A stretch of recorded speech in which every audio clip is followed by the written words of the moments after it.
这就是霸道总裁的中年小娇妻吗？历晨带着妈妈来网吧和父亲视频，父母久违的相见都激动得泪流满面。面对父母歌剧般的对话，历晨也只能化身无情的打字工具。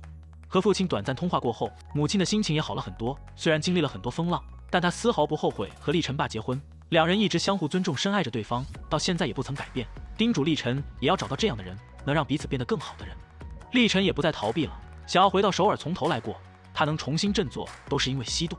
历晨在包里翻出了弟弟的道歉信，弟弟真诚地向他道歉，并希望他能继续做自己热爱的事。5个月后，历晨成为了一名实习记者，为了完成新闻连线任务拼命奔跑，却也没能抢到电话亭，只好来到宠物店接电话。历晨无奈地和小狗沟通，叮嘱他们待会千万不能发出叫声。历晨有条不紊地播报新闻，艰难地赶在小狗发出叫声前完成了连线，但还是免不了前辈的一番训斥。历晨看到漫画满屋出了新刊，这也是他承诺要和西渡见面的日子。飞机上，教练看着报纸上的新闻喜不自胜，夺得铜牌的西渡也被空姐认出，这时一位男生目不转睛地盯着西渡，西渡害羞的有些不知所措。西渡和幼玲回到学校参加考试，校霸一看到幼玲就立马冲过去祝贺他夺得金牌，还教导身为体育生的幼玲考试的技巧。幼玲乖乖按照校霸说的不会的都选 C。 成绩公布后，校霸认真计算后的分数却只有9分，而全凭运气的幼玲反倒得了30分。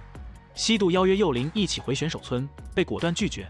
校霸很羡慕西渡的名牌包，幼玲看着自己破旧的背包，心中五味杂陈。你见过偶像的大型塌房现场吗？幼玲比试时屡次输给西渡，教练叮嘱他，要是这次拿不到金牌，之前积累的名声也都没了，这次绝对不能输给西渡。西渡听到教练的话，心情也很复杂。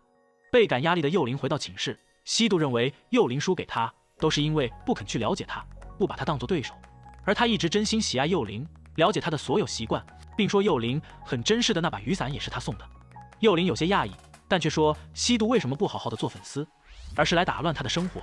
两人积压许久，怒火再也忍耐不了，扭打在一起。历晨是史上第一个以高中学历进来的记者，社长认为他的运气很好，准备带他去抽选亚运会的转播权。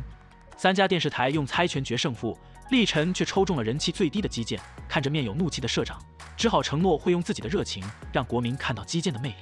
西渡妈找到杨教练，邀请他担任电视台的击剑赛事解说员。杨教练还在记恨当初西渡妈亲自爆料他收受贿赂的事，害得他被国家队开除。西渡妈不觉得自己做错了，身为记者收到举报，不能因为是朋友而掩盖过去。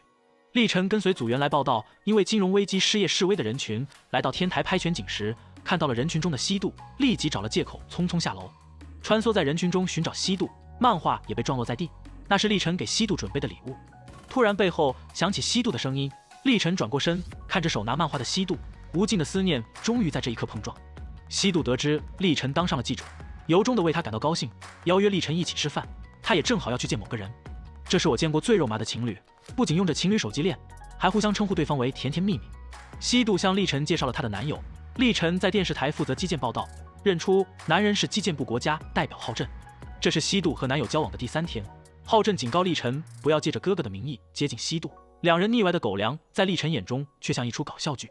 男友走后，西渡坦言刚刚看到历晨的背影，心跳都落了一拍，生怕会错过他。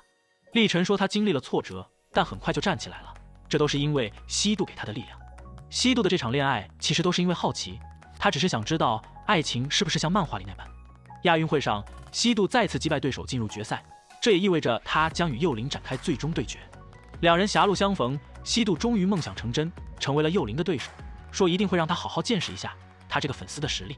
幼玲说不管西渡进步有多么神速，他依旧是那个他无法战胜的人。西渡虽然对幼玲放了狠话，却依旧不忘保护他。决赛开始前3个小时，西渡发现历晨送他的剑不见了，意识到当时有人拿错了剑带，从工作人员口中得知他们已经上了火车。西渡立即决定去拿回来，买好车票，终于拿回了剑。返程的时候手机却没电了，还遇上火车延误。采访结束后，历晨回去的路上听到火车延误的消息，想到西渡还在那里，立即赶去火车站找到西渡，拉着他坐上跑车。安抚不安的西渡一定能顺利完成比赛。西渡很感谢历晨的帮助。历晨以记者的身份采访了西渡，西渡问历晨决赛会给谁加油，历晨说是幼玲，因为西渡已经有男友的加油了。西渡委屈地说两人已经分手了，就是为了体验分手的感觉是不是如歌词中那样。历晨说只有谈真正的恋爱，分手才会悲伤。西渡想到他每个难过的瞬间都是因为历晨。西渡大步迈进赛场，终于迎来了与幼玲的对决，两人举起手中的剑，大战一触即发。